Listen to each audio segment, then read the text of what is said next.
सकते तो उसमें गलती हमारी है, किसी दूसरे की नहीं है।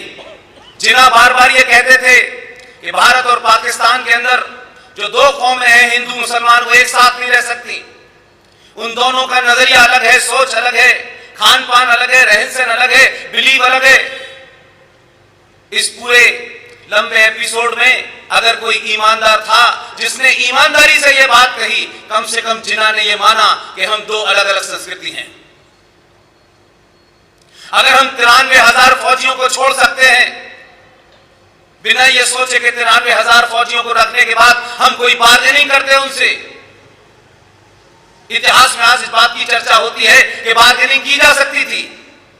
93,000 को सरेंडर किया था तो कश्मीर से फौजें वापस करवाई जा सकती थी, कश्मीर को खाली करवाया जा सकता था।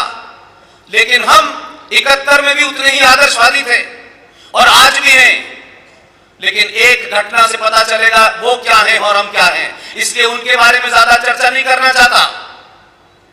कारगिल के युद्ध में एक फौजी भारत का जो गलती से उस तरफ रह गया था, उस फौजी को इस्लाम के मानने वालों ने, अल्लाह के मानने वालों ने, निजाम मुस्तफा के मानने वालों ने, दुनिया में पूरी में ये बात कहने वाले कि एक आदमी का कत्ल पूरी कायनात का कत्ल है, पूरी इंसानियत का कत्ल है, ये बड़े बड़े एडवर्टाइजिंग के जो स्लोगन है उस किताब के, एक शख्स रह गया था।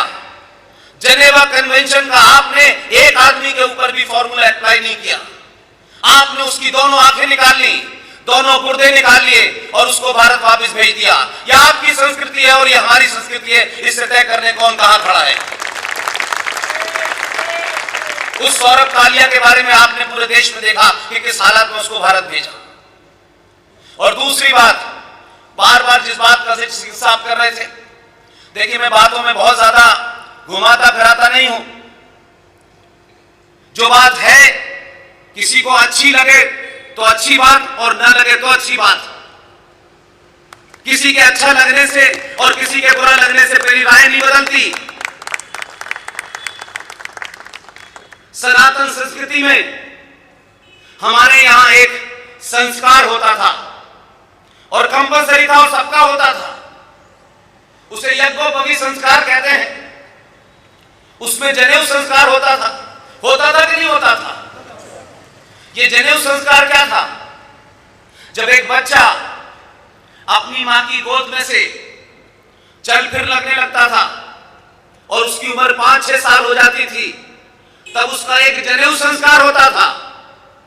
और उस जनेऊ संस्कार में सिर्फ इतनी एक मर्यादा छुपी होती थी कि उस बच्चे को यह बताया जाता था कि जब ये तुम्हारा जनेऊ संस्कार हो गया है तो इस दुनिया पे, इस धरती पे जो भी लड़की है, मां है, जो भी महिला की शक्ल में है, या तो वो तुम्हारी बहन है या तुम्हारी मां है, इसके अलावा तुम्हारे लिए वो कुछ भी नहीं है।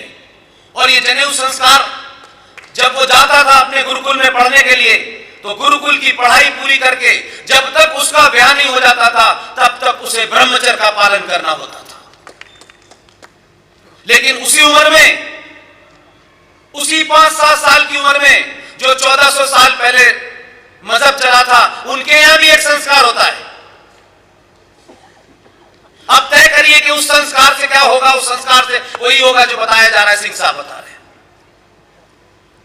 लिहाजा आज कई सारे संकट हैं देश के सामने, लेकिन मैं मानता हूं कि अगर हमारे देश के बुजुर्गों ने जो गलती 1947 में की थी और 47 के बाद 48 में की थी, फिर 76 में की, फिर 71 में की, फिर 65 में की, और ये गलती इस देश में लगातार की जा रही है, जिसके कारण बौने लोग बौनों के बौने आप पे राज कर रहे हैं।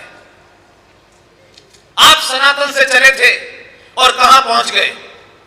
इसलिए मैं कहता हूं, आजादी के वक्त जो कुछ हुआ उस पर मैं बहुत ज्यादा टिप्पणी नहीं करना चाहता, लेकिन यह बात जरूर पूछना चाहता हूं मैं कि राजनीतिक दलों ने जो कुछ इस देश के साथ किया वो समझ में आता है, लेकिन एक वाइब्रेंट समाज, अध्यापक, पत्रकार, वकील, ये तमाम सारे लोग समाज के क्यों चुप थे और क्यों इस देश में गलत नैरेटिव बनने दिए?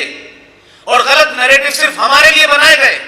उसमें से एक सबसे बड़ा धोखा और फ्रॉड है, यह कहा जाता है सारे धर्म बराबर हैं।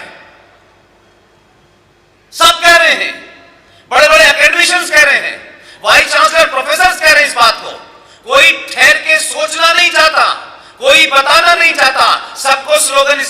सकते हैं कि वो स्लोगन आपको सत्ता तक पहुंचा सकते हैं, लेकिन ये स्लोगन देश को नहीं बचा सकते, राष्ट्र को नहीं बचा सकते।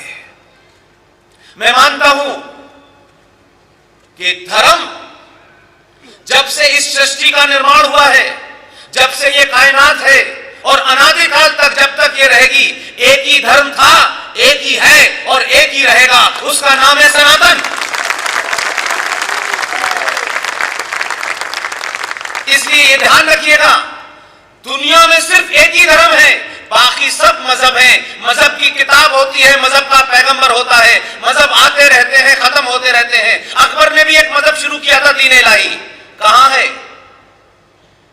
इसलिए उनको तो पता है कि 1400 साल पहले शुरू हुए थे, और वो ये भी कहते हैं कि यौम क़यामत आएगी, उस दिन वो खुद ही समाप्त हो जाएंगे। कभी सुना आपने कि सनातन समाप्त होगा? इसलिए आपने जिस किस्म के स्लोगन बनाए, उस स्लोगन की वजह से आज ये देश मात्र 70 साल में 1947 के दुहाने पे खड़ा है। अगर हम अपने दुश्मन को नहीं समझ सकते, अगर हम राष्ट्र के गद्दारों को नहीं समझ सकते, तो उसमें गलती हमारी है, किसी दूसरे की नहीं है।